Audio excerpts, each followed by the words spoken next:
Hi friends, అందరికీ నమస్కారం అండి. ఈరోజు కింగ్ ఫిషర్ అంటే ఒంజులూన్ చేపని మటన్ లాగా గ్రేవీ టైప్లో ఎలా వండాలని వీడియో రెసిపీ అండి. వీడియో స్టార్ట్ చేసే ముందు మీ అందరికీ చిన్న రిక్వెస్ట్ అండి, please subscribe my channel, support మీ. నాన్ వెజ్లోని A to Z recipe videos నా ఛానల్లో ఉంటాయి. ప్లీజ్ మొత్తం వీడియోస్ అన్ని చెక్ చేయొచ్చు. నేను ఫస్ట్గా రెగ్యులర్గా తీసుకునే దగ్గర ఒక్కొక్క ఒంజులు కేజీన్నర అండి, 2 తీసుకున్నాను అనమాట. కొన్ని ఫ్రై కానీ కొన్ని గ్రేవీ కానీ. ఫ్రై వీడియో ఆల్రెడీ నా ఛానల్లో ఉంది, అది మీరు లింక్ డిస్క్రిప్షన్ ఇస్తాను చూడండి.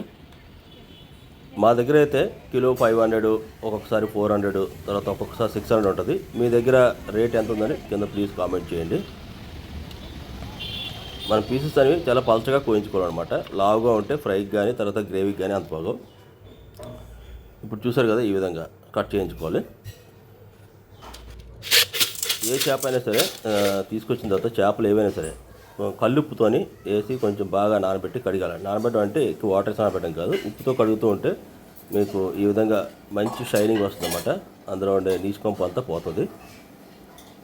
ఒంజులం కాబట్టి దీనికి పెద్దగా ఎటువంటి లోపల కడుపు చెత్త అనేది ఏముండదండి. ఇది చాలా క్లీన్గా ఉంటుంది, చాలా టేస్టీగా ఉంటుంది. చేపల్లో నెంబర్ 1 అనమాట. ఇది ఒకటి కోన ఒకటి. ముందుగా 4 పెద్ద ఆనియన్స్ కట్ చేసి పెట్టుకుని, పచ్చిమిర్చి, టమాటా, తర్వాత మన చేపలకి ముక్కలకి ఉప్పు, కారం, మసాలా కారం అండి. మసాలా కారం వీడియోగా నా ఛానల్లో ఉంటుంది, కింద డిస్క్రిప్షన్ ఇస్తాను, చూడొచ్చు.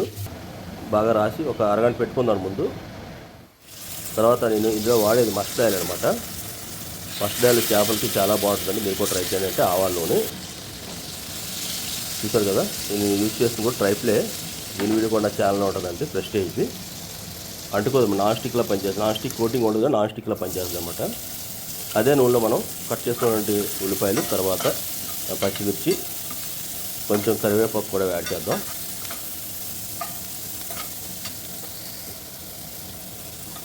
దీన్ని దూరగా పచ్చివాసన పోయేదాకా మనం వేపుకున్న తర్వాత కొంచెం అల్లం వెల్లుల్లి పేస్ట్ యాడ్ చేద్దామండి. నేనైతే ఒక స్పూన్ వేసాను అనమాట.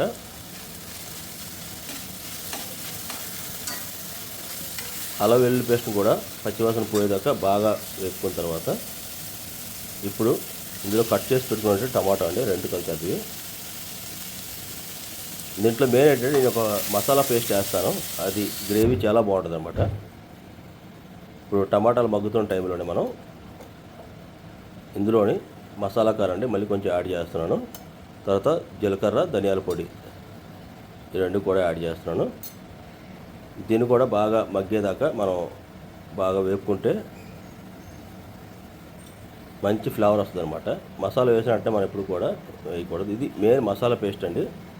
ఇందులో ఎండు కొబ్బరి, ఉల్లిపాయలు, గరం మసాలా సామాన్లు, తర్వాత గసగసాలు ఇవన్నీ వేసి చేసిన పేస్ట్ అనమాట ఇది. దీని వీడియో కూడా నా ఛానల్లో ఉంటుంది, చూడండి. మటన్కి అయితే ఒకలా చేస్తాం, అలా ఫిషెస్కి అయితే ఒకలాగా.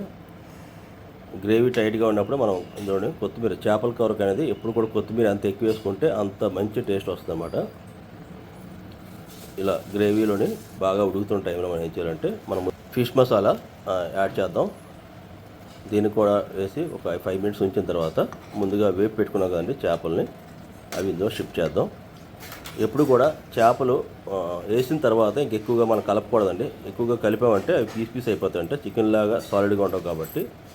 ఒంజులు అయితే కొంచెం పర్లేదు, కానీ మిగతా చేపలు అయితే మనం ఎక్కువగా కలుపుతూ ఉంటే మటుకు చాలా పాడైపోతాయి అన్నమాట, ముక్క కింద అయిపోతాయి.